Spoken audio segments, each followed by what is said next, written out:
আমি সুপ্রতীক ঘোষ, বর্তমানে ক্লাস 12 আর্টসের ছাত্র। খুব ভুল না হলে ঘটনাটি আজ থেকে প্রায় 11 বছর আগেকার। তখন আমি খুবই ছোট, ক্লাস 1 কি 2 এ পড়ি। আমাদের পরিবারে মা, বাবা, আমি এবং আমার দাদা সহ মোট 4 জন সদস্য। আমার বাবা পেশায় সামান্য একজন মিষ্টান্ন কারিগর। ছোটবেলা থেকেই আমরা রেল কোয়ার্টারে থেকে বড় হয়েছি। মূল ঘটনার প্রসঙ্গে এবার বলি।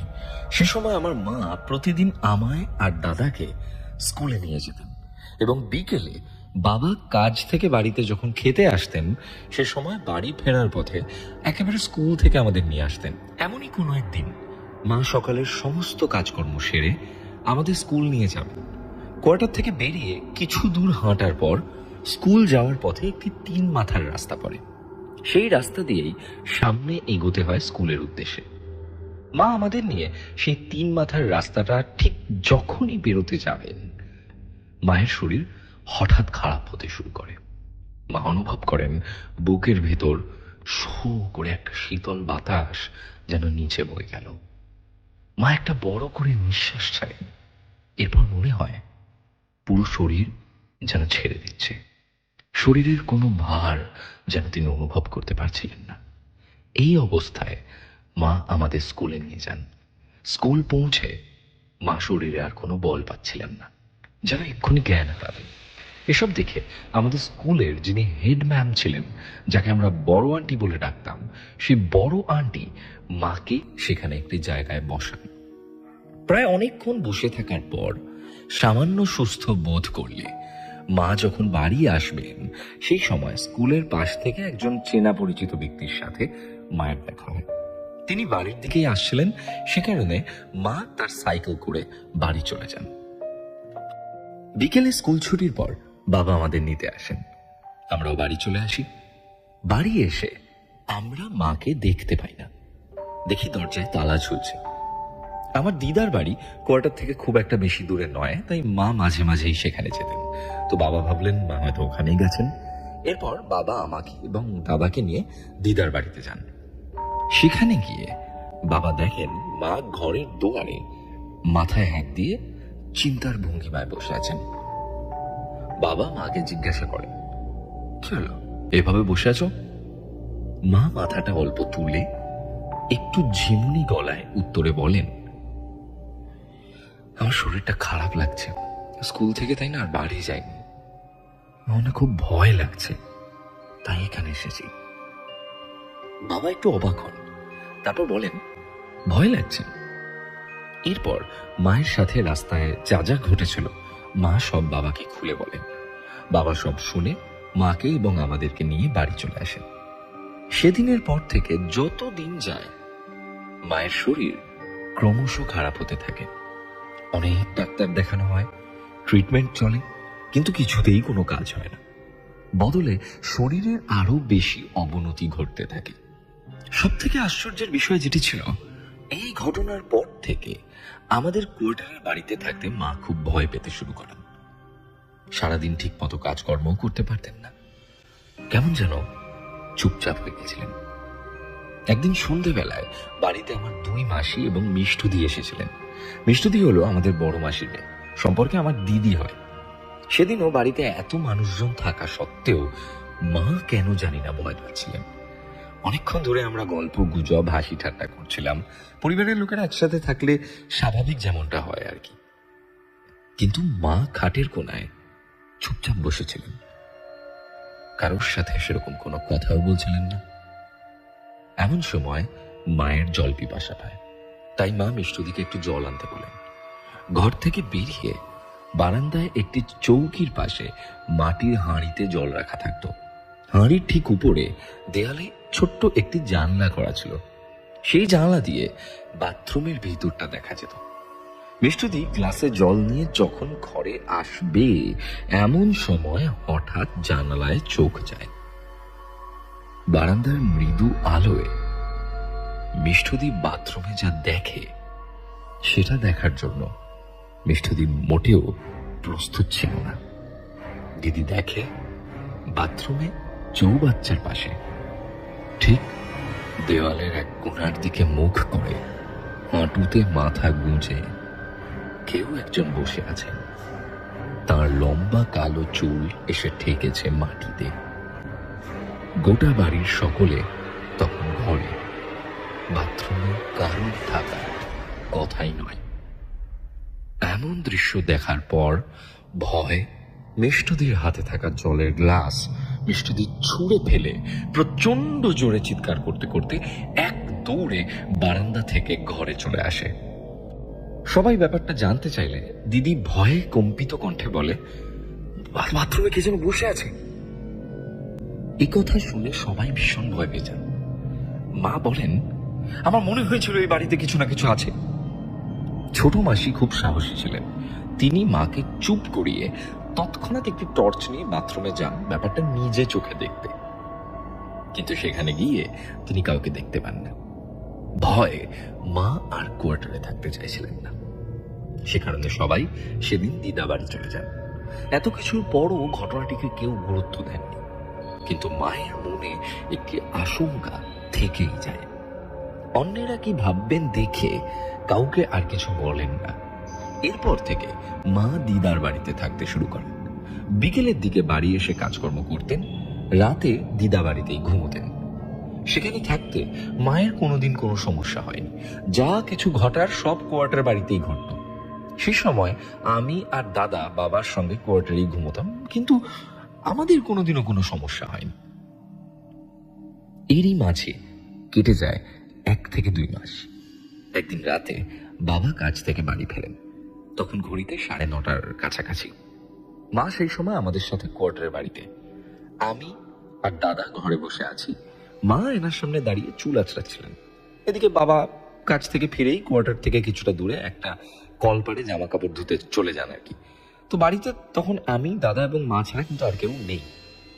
মা যখন চুল আঁচড়াচ্ছিলেন, হঠাৎ মা আয়নায় দেখতে পান মায়ের ঘাড়ের পাশে ঠিক চুলটার পিছনে একটি কালো ভয়ঙ্কর চেহারার অবয়ব মায়ের দিকে চেয়ে আছে, এবং মা হঠাৎ করে চিৎকার করে ওঠেন। আমি এবং দাদা ভীষণ ভয় পেয়ে যাই, এবং মা তাড়াতাড়ি বাবাকে ডাকতে বলেন, বাবাকে ডাকে। তো এরপর আমি দৌড়ে যাই বাবার কাছে। বাবা কলপাড়ে সবকিছু ফেলে রেখে ছুটে আসেন বাড়িতে। মা ভয়ে ততক্ষণে দাদাকে নিয়ে ঘর থেকে বাইরে বেরিয়ে গেছেন। তো মায়ের মুখ থেকে সব শুনে বাবা খুব চিন্তিত হয়ে পড়েন, এবং তিনি বুঝতেই পারেন না যে হচ্ছেটা কি। ওই দিন বাবা সেই রাতে আমাদের সবাইকে দিদা বাড়িতে ছেড়ে আসেন। আমার মামা রাতে কাজের পর আমাদের কোয়ার্টারে গাড়ি রাখতে আসেন। তখন প্রায়শই মামাও নাকি ঘরের মধ্যে কারো দৌড়াদৌড়ির শব্দ পেতেন, আবার কখনো কারণ নাকি গোঙানির আওয়াজও মামা শুনেছেন। তো রাতের বেলা কোয়ার্টারটা একেবারে একটি ভুতুড়ে বাড়িতে পরিণত হয়ে যেত। এদিকে অনেক ডাক্তার দেখিয়েও মায়ের শরীরের কিছুতেই কোনো উন্নতি হচ্ছিল না। কোমর অবধি চুলে জট পাকিয়ে চুল উস্কো খুস্কো হয়ে গেছিল। চোখের তলায় কালি জমে দেখে মনে হয় কত রাত যেন মায়ের ঘুম হয়নি। মুখ খসখসে হয়ে একদম রোগা হয়ে গেছিলেন। বাড়িতে অদ্ভুত সব ঘটনার কথা শুনে একদিন সকালে সোমা মাসি মাকে দেখতে আসেন দিদা বাড়িতে। সোমা মাসি হলেন আমাদের মায়ের, মানে আমার মায়ের মামাতো মেয়ে, সম্পর্কে মায়ের বোন। তো মাসি মায়ের অমন চেহারা দেখে বললেন যে, কেমন অবস্থা হয়েছে বলতো, বাইরে হয়তো চুল কেটে দিই, মাথায় একটু শ্যাম্পু করিয়ে দিই। এই বলে মাসি মাকে নিয়ে বাড়ির উঠোনে যান চুল কাটতে। এরপর যখন মায়ের চুল কাটা হয়, মা ঘটনাটি আমায় যখন শুনিয়েছিলেন তখন বলেছিলেন, আমার মনে আছে, এতদিনের মাথার সব ভার, ভয়, দুশ্চিন্তা যেন নিমেষেই হালকা হয়ে গেল। মাসি মাকে ভালো করে স্নান করিয়ে সারাদিন দিদা বাড়ি থেকে বিকালে বাড়ি চলে যান। এত দূর স্বাভাবিক ছিল, কিন্তু মনে সন্দেহটা তখনই হয় যখন ঠিক পরের দিন থেকে সোমা মাসির সাথেও খুবই অস্বাভাবিক ঘটনা ঘটতে শুরু হয়, যেমনটা এতদিন আমার মায়ের সাথে হয়েছিল। এসব যখন দিনের পর দিন খুবই বাড়াবাড়ি পর্যায়ে যেতে থাকে, তখন একদিন মাসি তার বাড়ির পাশের একটি মসজিদে একজন পীর বাবার কাছে যান। সেখানে গিয়ে মাসি যখন মসজিদের ভিতর প্রবেশ করবেন, তখন পীর বাবা মাসিকে দেখে বলেন, কিরে, কার ভূত ঝাড়িয়ে বাড়িতে এসছিস? মাসি পীর বাবার মুখ থেকে এমন শুনে আবেগপ্রবণ হয়ে সম্পূর্ণ ঘটনাটি বিস্তারিত বলেন। ব্যাপারটা বুঝতে পেরে পীর বাবা মাসিকে একটি মাদুলি দেন এবং তিনি জানান, আমার মায়ের উপর কোনো এক অশুভ আত্মার প্রভাব পড়েছে এবং মাসি যেদিন মায়ের চুল কেটেছিলেন সেদিন সেই অশুভ শক্তির কুনজর মাসির উপরেও পড়েছিল। সে কারণেই মা এবং মাসির সাথে এমন ঘটনাগুলি ঘটছে। তো সব জানতে পেরে ওই দিন বিকেলেই মাসি দিদার বাড়িতে চলে আসেন এবং সবাইকে ব্যাপারটি জানান। মাকেও সব জানালে তিনি ভয়ে আঁতকে ওঠেন।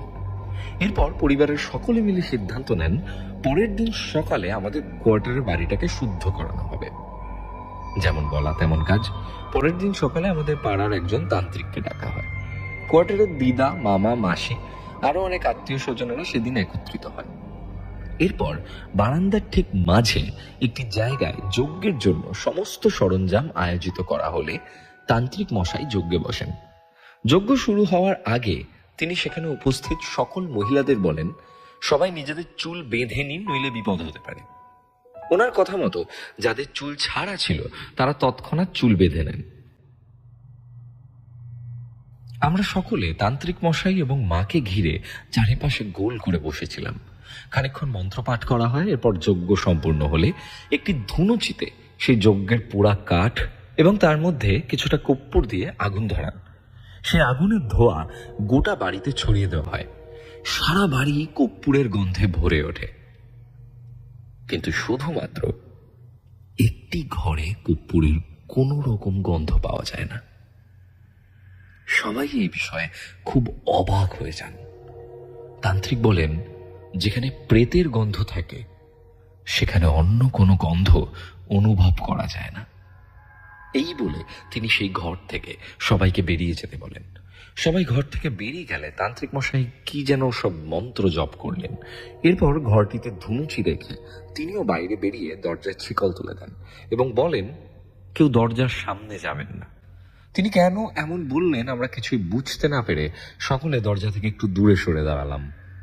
প্রায় খানিকক্ষণ ধরে কোনো কিছুই হয় না, সবই স্বাভাবিক। কিন্তু এর ঠিক পর মুহূর্তেই এমন কিছু ঘটবে যেটা কেউ কল্পনা করতে পারেননি।